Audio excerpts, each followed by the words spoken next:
panas berarti masih normal perasaan tuh. Assalamualaikum warahmatullahi wabarakatuh. Waalaikumsalam warahmatullahi wabarakatuh. Alhamdulillah, alhamdulillahilladzi an'amana bi ni'matil iman wal islam. Asyhadu an la ilaha illallah wahdahu la syarika lah wa asyhadu anna Muhammadan abduhu wa rasuluh. Allahumma salli ala sayyidina Muhammadin wa ala alihi sayyidina Muhammad. Yang kami hormati Bapak Kepala Desa Pematang Sapat yang alhamdulillah berhadir pada siang ini. Juga yang kami hormati seluruh pimpinan manajemen PTPN 6 dan juga yang kami hormati bapak-bapak, ibu-ibu hadirin wal hadirat yang berbahagia. Izinkan saya pada kesempatan ini sebelum menyampaikan tausiah, karena waktu ini nampaknya kurang bersahabat, mungkin sebentar lagi akan memasuki sholat asar. Oleh karena itu, sebelum tausiah ini saya lanjutkan, saya mengajak kita semua agar di situasi panas seperti ini kembali memperbaharui niat kita. Niat kita mengadakan acara ini, niat kita menghadiri acara ini tidak lain dan tidak bukan adalah mengikuti Isra Mi'raj karena Allah Ta'ala.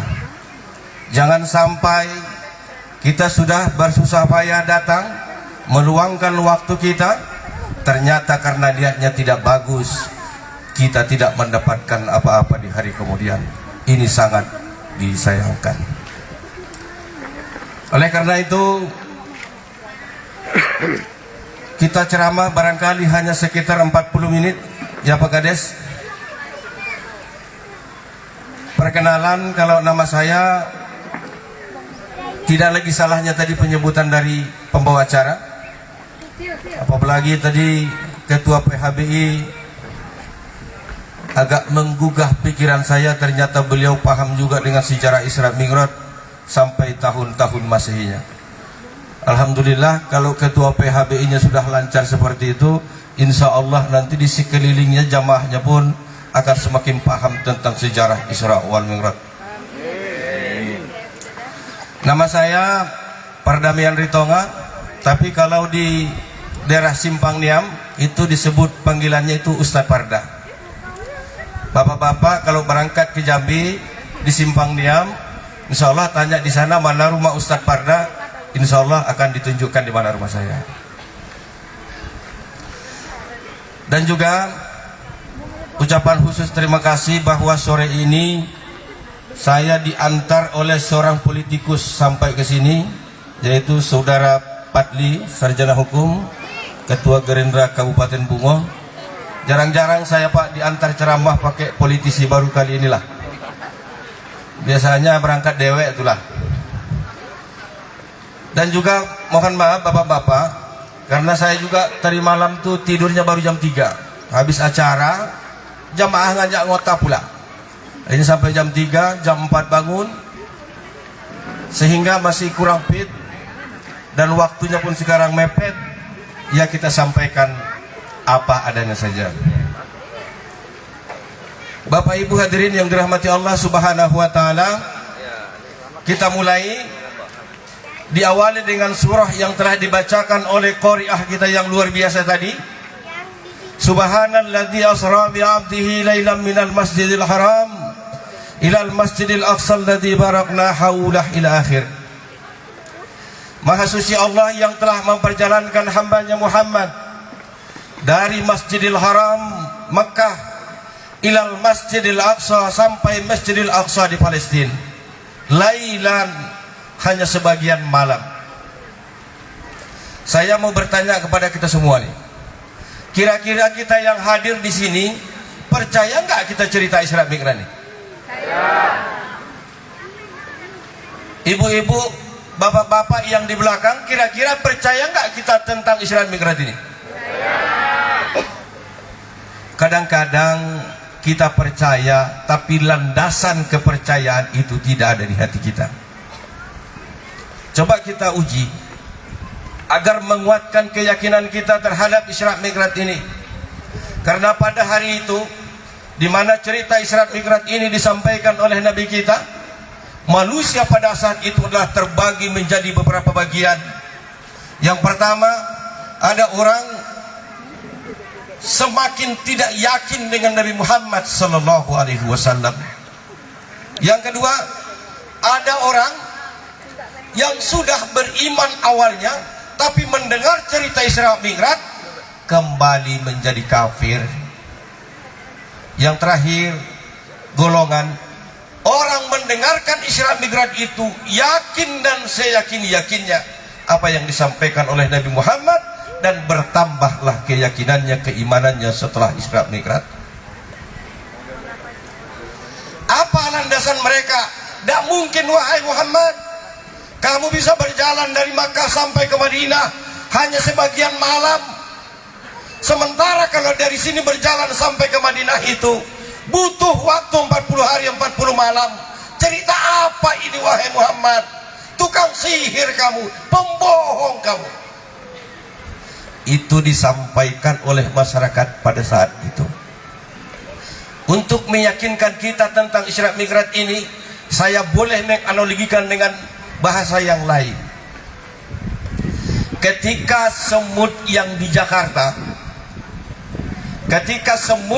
Jakarta berangkat ke Jambi, tiba-tiba sampai di Sultan Taha, semut itu bercerita kepada semut yang ada di Jambi, wahai bangsa semut yang ada di provinsi Jambi, di sini saya umumkan, baru 45 menit yang lalu saya masih di Jakarta, hari ini sudah sampai di Jambi ini, bahwa ada kejadian seperti ini Jakarta. Inilah yang akan sampaikan kepada seluruh semut yang ada di Jambi. Kira-kira semut yang di Jambi percaya tidak cerita itu? Tidak akan percaya. Kenapa tidak percaya? Yang pertama, semut yang ada di Jambi, dia tidak tahu bahwa semut yang di Jakarta itu nempel di baju pesawat, di baju pejabat. Pejabat ini naik pesawat, turun di Sultan Taha Jambi. Pejabat itu ganti baju, semut itu berjalan. Disitulah dia mau bercerita kepada sebangsanya. Maknanya apa? Mereka semut di Jambi tidak percaya Isra Mi'raj karena tidak sampai akal dan pengetahuan mereka bahwa semut yang dari Jakarta itu adalah naik Garuda. Bangsa Arab tidak percaya dengan Isra Mi'raj. Kenapa? Otak, akal, pengetahuan mereka tidak tahu bahwa Nabi Muhammad itu berkendaraan namanya buruk. Pertanyaan sekarang, lebih cepat mana pesawat daripada buruk kendaraan Nabi? Tentu buruk, sejauh mata memandang. Bapak Ibu hadirin yang dirahmati Allah Subhanahu wa taala, ini sekedar analogi. Pak, agak digeser ke belakang, Pak. Tidak adil juga saya di sini agak nyaman, Bapak kepanasan kan? Enggak apa-apa, sini enggak. Sini enggak apa. Bapak Ibu hadirin yang dirahmati Allah Subhanahu wa taala. Terus sejarah Isra Mi'raj ini kita sampaikan sedikit sesuai dengan waktu yang ada. Pertama, sebelum Nabi bisa berjalan dari Masjidil Haram ke Masjidil Aqsa, naik lagi ke langit sampai ke lagi alam Amsal, sebelum itu dilakukan, apa rahasianya sehingga bisa Nabi bisa melakukan hal seperti itu? Yang pertama, Bu. Halo Bu. Ini rahasia nih mau saya sampaikan nih. Rahasia Nabi bisa berjalan begitu cepat, Mi'raj naik ke langit.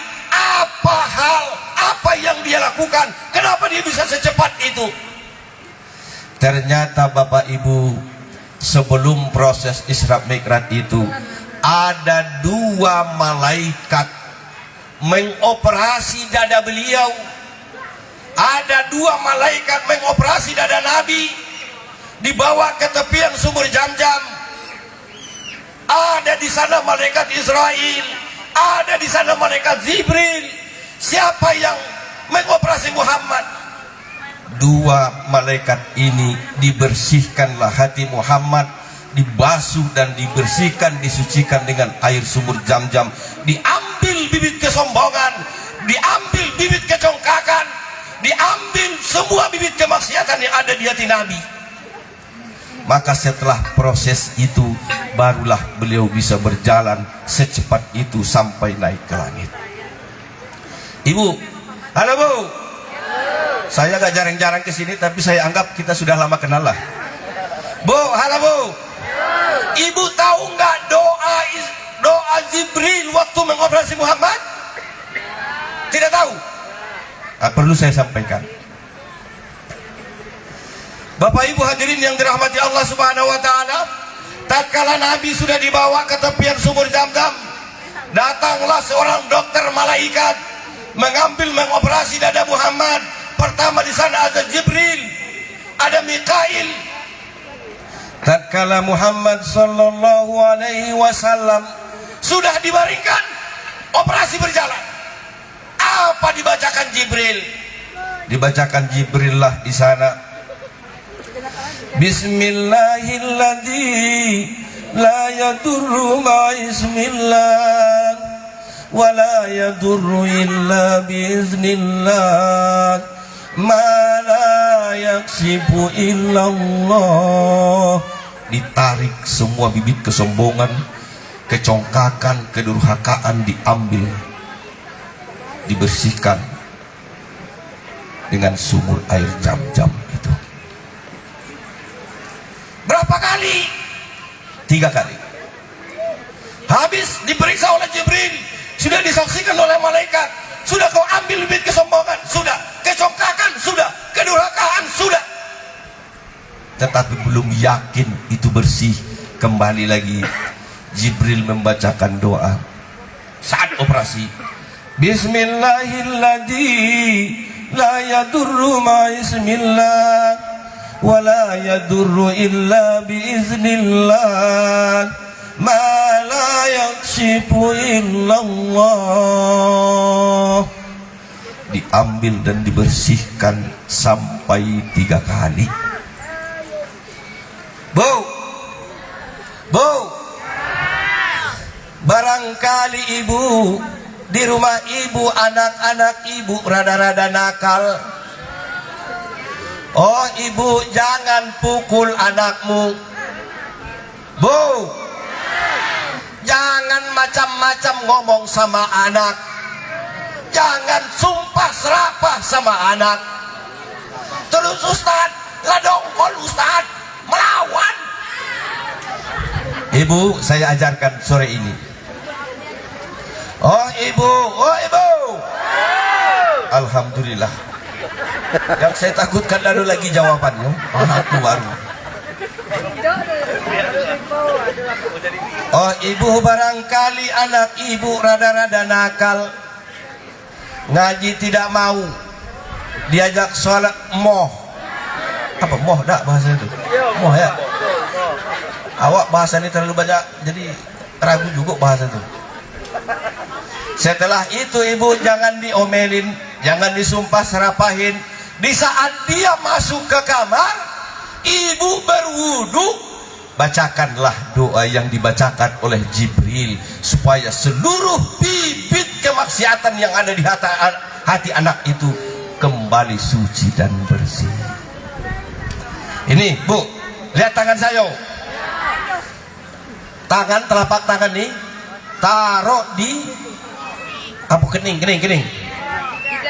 Nah, Bismillahilladzi la yadurru ma ismillah wa la yadurru illa biiznillah ma la yaksifu illallah. Niatkan mengambil bibit kenakalan yang di hati anak ibu, buang sampai 3 kali.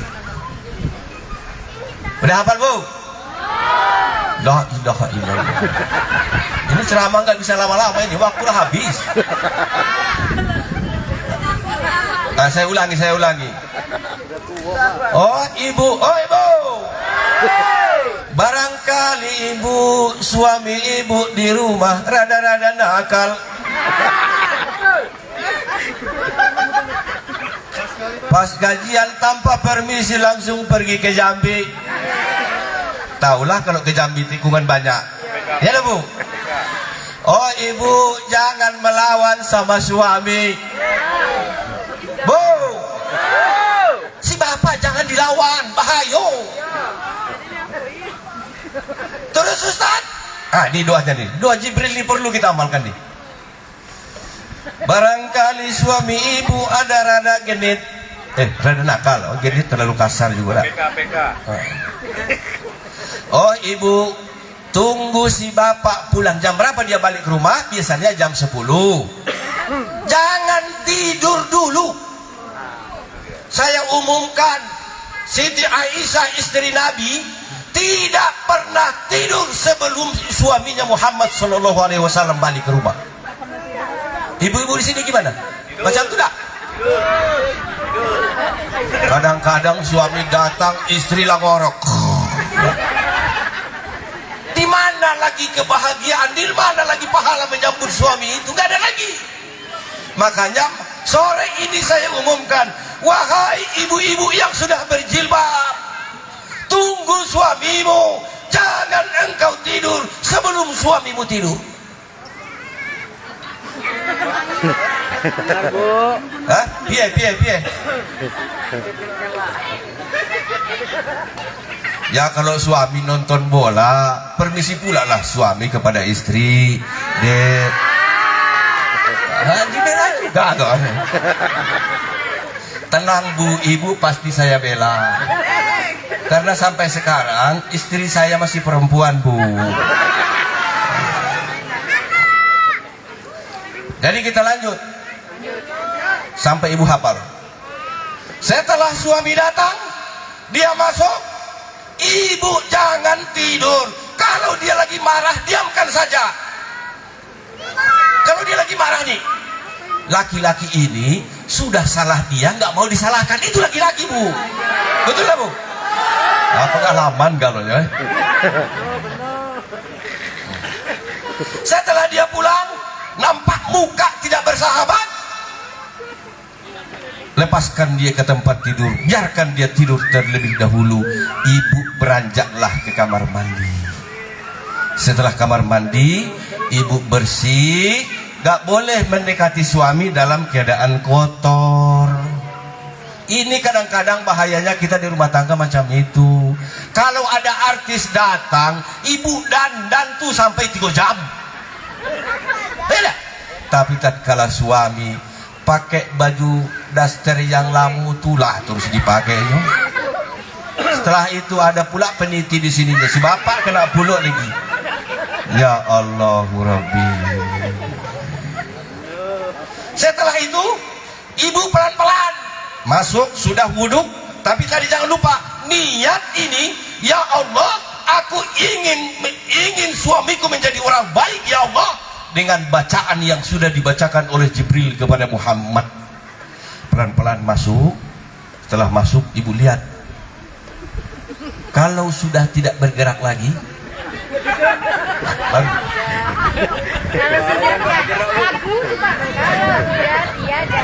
sudah masuk, pelan-pelan tangan masuk, pegang kepalanya, tapi pastikan dia tidur dulu.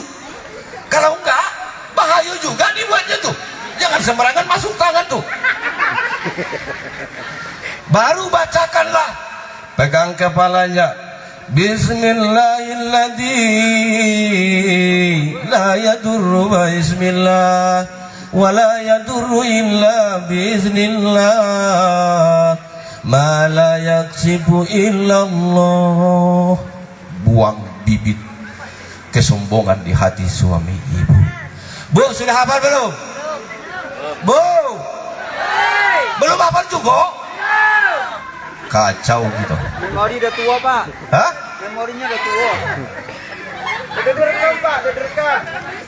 Bapak Ibu hadirin yang dirahmati Allah Subhanahu wa taala, ini salah satu proses yang harus kita lakukan kalau kita ingin suami kita menjadi suami yang baik, kalau kita ingin anak kita menjadi anak yang baik. Jangan salah ajarkan, apalagi ibu-ibu, jangan salah ngomong sama anak. Ibu doa cakap kotor juga diijabah oleh Allah. Ini bahayanya ibu-ibu nih. Ibu cakap kotor juga dianggap doa. Makanya harus disampaikan dengan lembut, dengan bahasa, ya sebutlah bahasa harapan masa depan. Semakin dia nakal, semakin ibu puji. Bu, anak nakal, semakin dia nakal harus semakin dipuji. Begitu caranya. Sini kau, hai. Sini. Hai, calon gubernur Jambi. Begitu. Calon DPRD Tebo. Padahal ada ongkol di hati kita. Tapi kalau kita langsung sumpah serapah, doa ibu ini, lisan ibu ini berbisa. Jangan sampai seorang orang tua mengucapkan yang tidak pantas, lalu diaminkan oleh malaikat. Bagaimana nasib anakmu ke depan? Paham, Bu? Ini sampai jam berapa, Pak? Ini? Aduh, kacau kita waktunya nih. Panjang, Pak. Bapak Ibu hadirin yang dirahmati Allah Subhanahu wa taala. Kita lanjut. Sebenarnya kalau di mana-mana, Pak, ibu-ibu tuh paling giat lah tuh untuk pengajian-pengajian ini. Di mana-mana.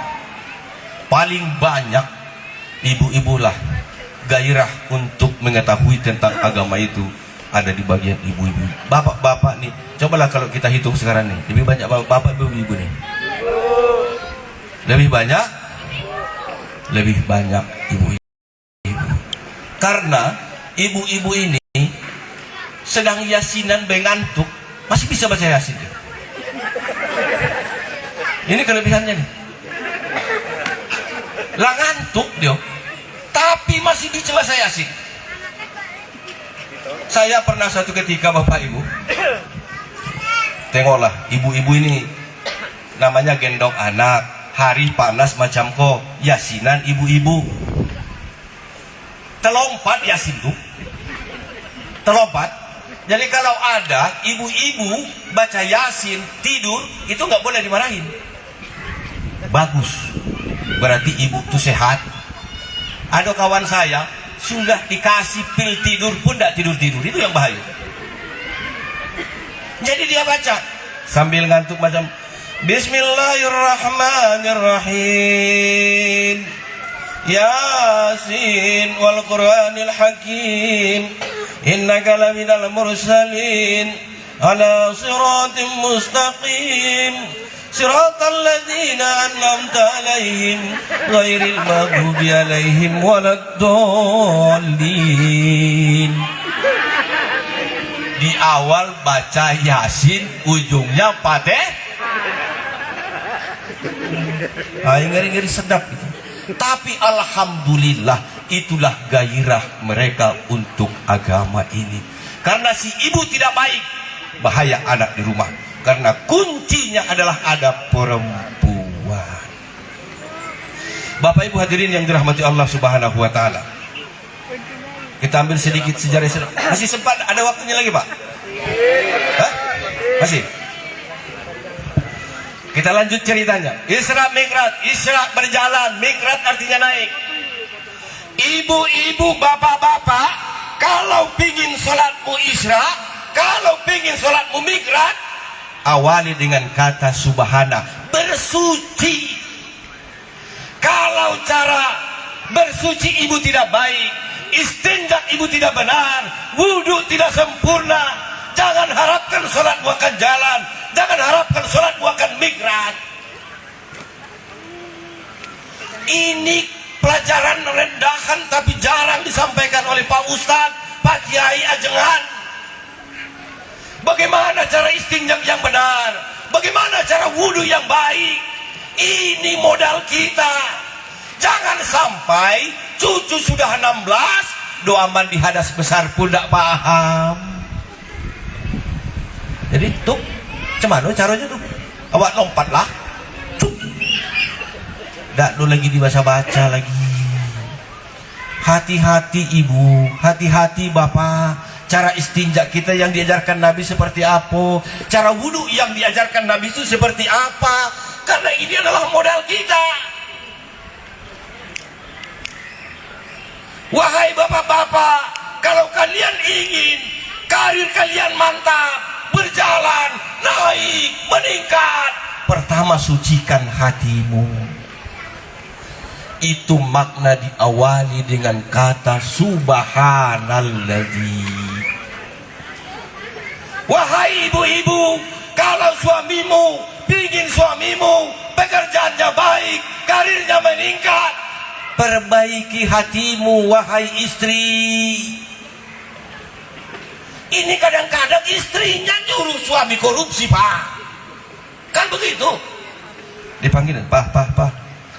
Sana tuh tetangga kita tuh lah beli mobil, Pak. Kan macam itu. Oh iya, kata suaminya. Besoknya lagi, Pak.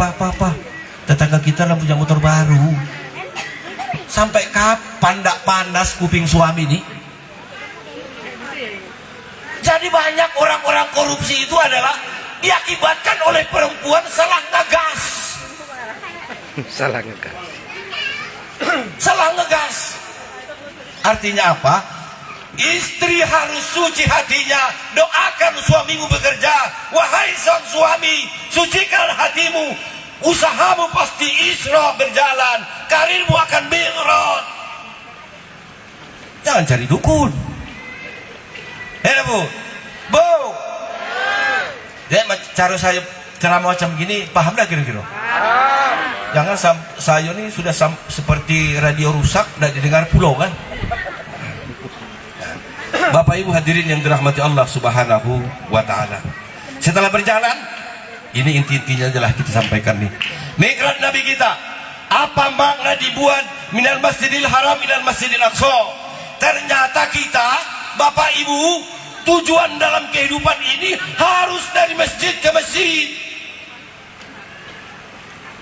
Maghrib kita ke masjid, Isya kita ke masjid, balik ke rumah, tidur, subuh balik ke masjid, ke kantor, balik ke masjid, rapat, balik ke masjid. Kalau Anda ingin hidup di dunia, jadikanlah perjalananmu antara masjid ke masjid.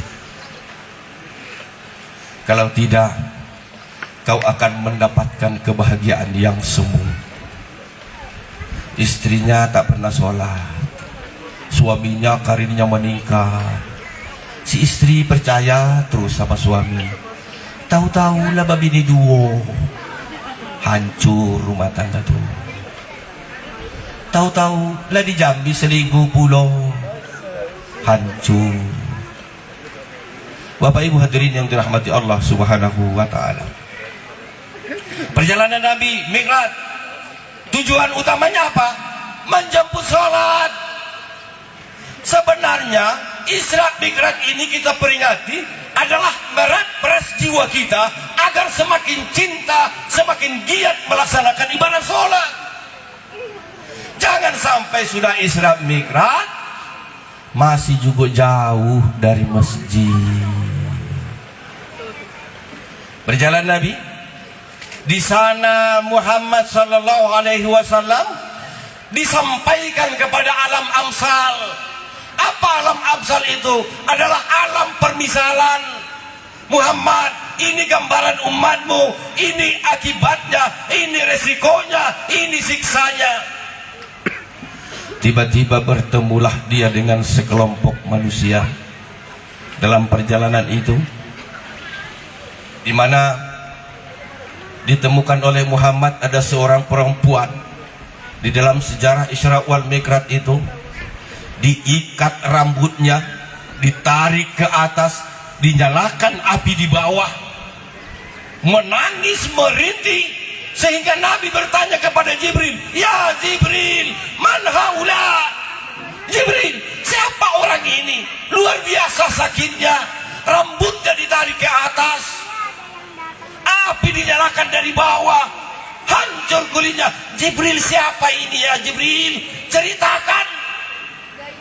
Maka Jibril menjawab, "Ya Muhammad, beginilah gambaran umatmu nanti. Andaikan ada seorang perempuan yang membuka-buka auratnya, inilah azab yang akan dia terima."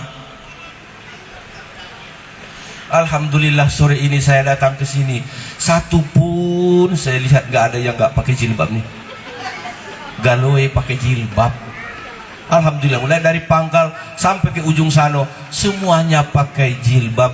Alhamdulillah.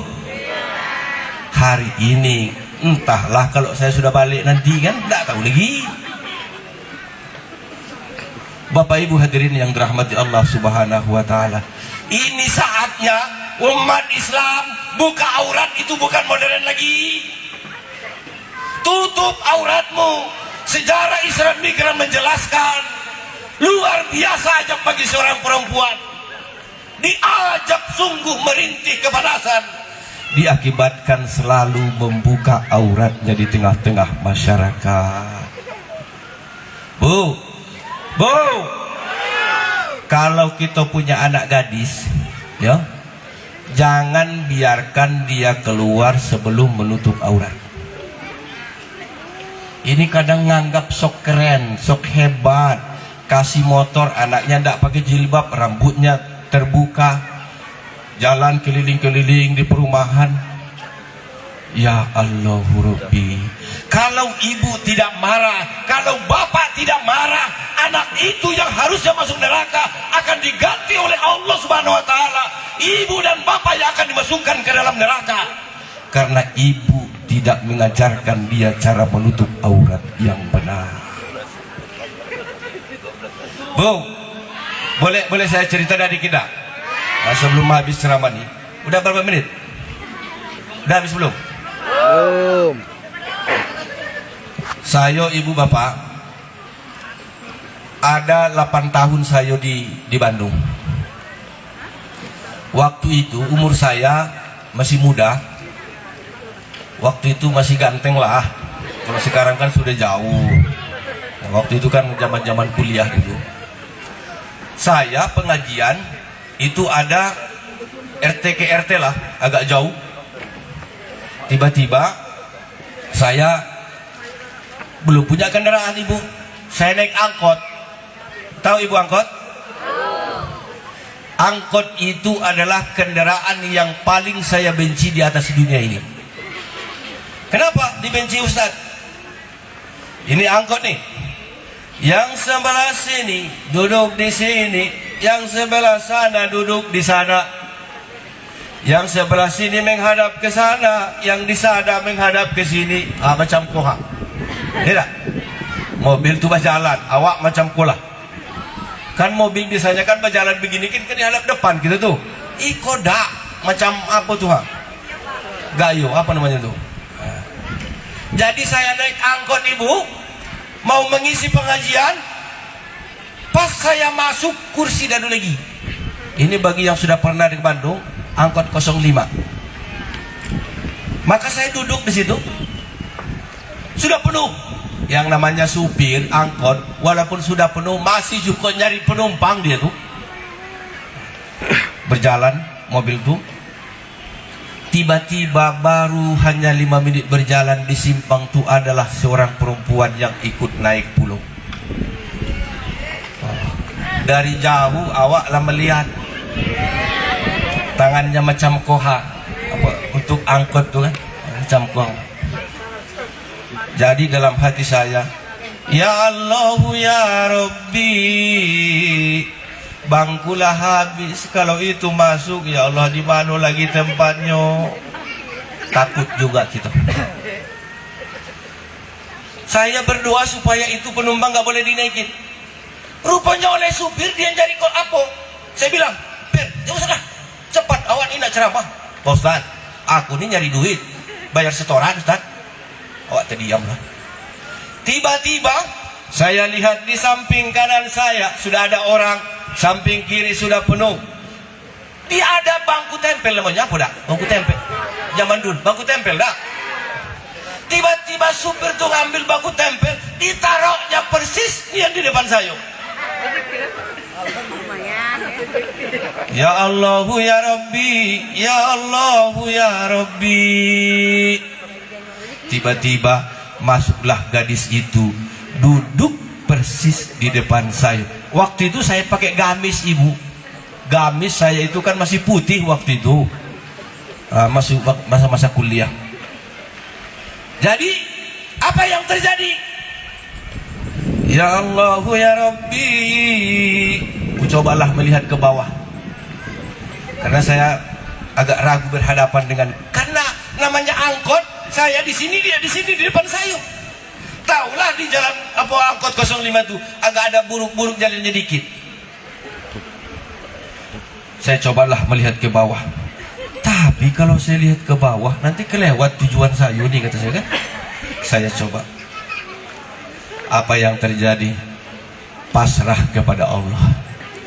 Ya Allah ya Rabbi, aku sudah lihat ke bawah, ya Allah, menghindar pandangan ini.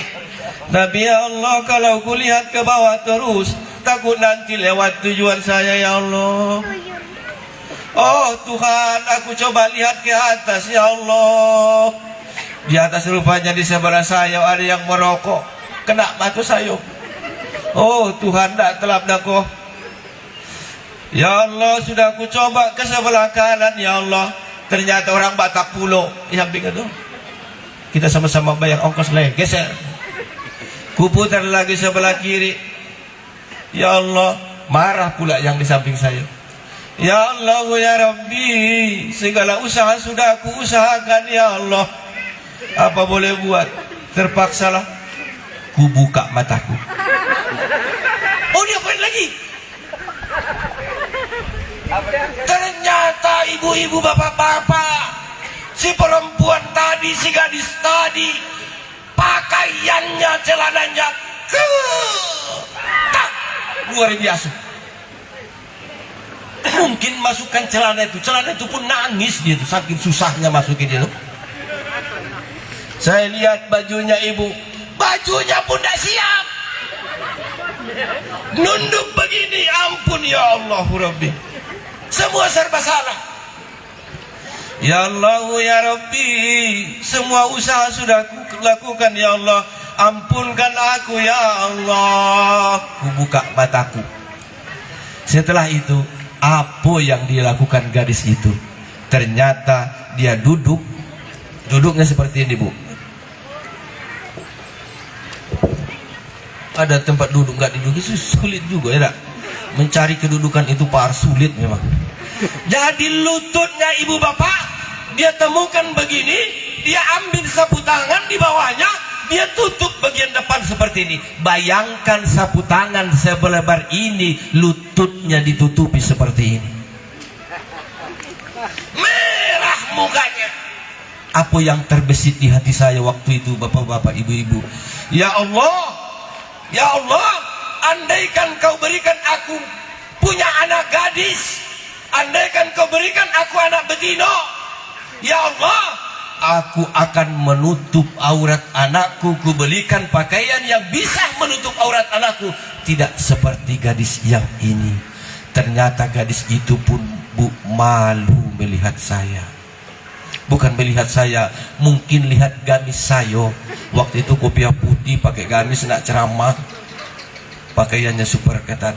Ya Allah, andaikan kau berikan aku anak gadis, saya akan tutup auratnya, tidak seperti ini. Harusnya ini, ibu, yang harus kita tanamkan kepada keluarga kita. Ingat ini, jangan sampai anak kita kita keluyuran keluar malam tidak pakai jilbab. Ada dua gadis, ada dua perempuan yang ditunjukkan kepada Muhammad. Yang pertama yang ditarik rambutnya kali dibakar. Yang kedua ada seorang perempuan yang disiksa sangat luar biasa. Padahal awalnya dia orang baik, tetapi berakhir disiksa oleh Allah Subhanahu wa taala. Nabi bertanya, "Man haula'i ya Jibril?" Siapa mereka ini wahai Jibril? Inilah contoh umatmu Muhammad, seorang istri yang menyakiti hati suaminya.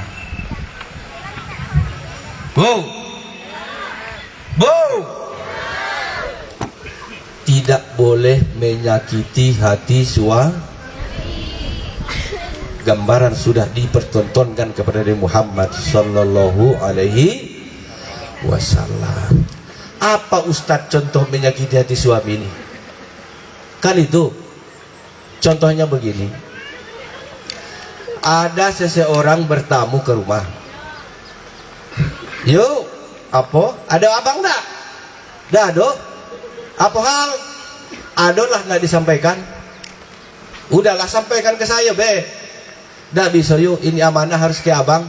Dah lah, kalau abangmu tuh di sayo tuh dah kuncinya tuh. Ah ini bahaya nih. Kalau abangmu tuh di sayo lah kuncinya tuh. Merendahkan suami di depan orang. Kalau saya agak usil, di mana kuncinya? Pasti saya tanya macam itu. Hal seperti ini tidak boleh, ibu. Ada orang menikah setelah mereka kaya. Apa disampaikan istrinya kepada suaminya? Hai suami, jangan macam-macam kamu. Semua ini adalah harta dari ayah saya. Kamu apa modal menikah dengan saya? Cuman baju doang. Ya Allah Rabbi. Ini kalau ada perempuan seperti itu ibu, jangankan sorga, bau sorga pun tak pantas ada sama ibu itu. Bapak Ibu hadirin yang dirahmati Allah Subhanahu wa taala, itulah gambaran yang bisa saya sampaikan sore ini. Waktu pun sudah melebihi ini, udah lebih dari 1 jam kayaknya. Dan Pak Ketua PHBI, saya mohon maaf, mungkin barangkali dalam penyampaian ini, kadang-kadang ceramah ini situasional Pak. Saya tadi nak berangkat ke rumah, judulnya bukan ini sebenarnya rencana saya itu. Tapi entahlah, lihat ibu-ibu di sini, jadi saya tertarik menyampaikan judul semacam ini. Niat saya tadi bukan ini Pak. Ada niat khusus mau saya buat tadi tentang ketauhidan, tetapi nampaknya tidak cocok judul itu karena panasnya di sini. Terpaksalah tentang ini saya sampaikan. Jadi mohon maaf Bapak Ibu, barangkali ada kesalahan dalam penyampaian saya. Kedepannya saya beranggap kita sudah menjalin silaturahim. Barangkali ibu berangkat ke Jambi kemana, silahkan mampir di rumah saya, tanya rumah Ustaz Parda di mana, insya Allah nanti akan ditunjukkan. Karena silaturahim ukhuwah Islamiyah ini jauh lebih kuat daripada ukhuwah karena darah, karena abang saudara itu masih belum kuat, tapi jauh lebih kuat diikat oleh ukhuwah Islamiyah. Jadi tidak ada perbedaan, mau suku apa, mau ini, mau itu. Di hadapan Allah yang dilihat adalah ketakwaan kita kepada Allah Subhanahu wa taala. Akhirul kalam, wassalamualaikum warahmatullahi wabarakatuh.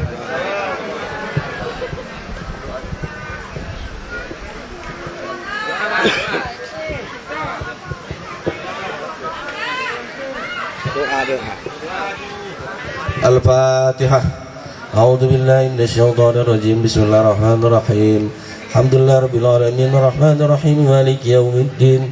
Iyyaka na'budu wa iyyaka nasta'in ihdinas siratal mustaqim. Siratal ladzina an'amta 'alaihim ghairil maghdubi 'alaihim waladdallin. Amin.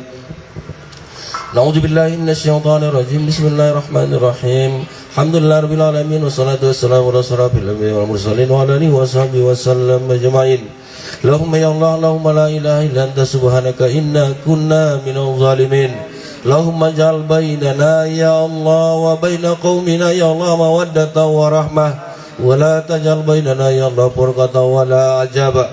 اللهم بارك لنا في شهر شعبان وبلغنا رمضان شهر الصيام ربنا اغفر لنا ذنوبنا ولوالدينا وارحمهم كما ربونا صغارا ولجدنا ولجداتنا وأقرباتنا ولجميع المسلمين والمسلمات والمؤمنين والمؤمنات برحمتك يا أرحم الراحمين اللهم اجعلنا من الذين إذا أحسنوا استبشروا وإذا أساءوا استغفر ربنا آتنا في الدنيا حسنة وفي الآخرة حسنة وقنا عذاب النار وصلى الله على سيدنا محمد النبي الأمي وعلى آله وصحبه وسلم أجمعين سبحان ربك رب العزة عما يصفون وسلام على المرسلين والحمد لله رب العالمين تقبل الله منكم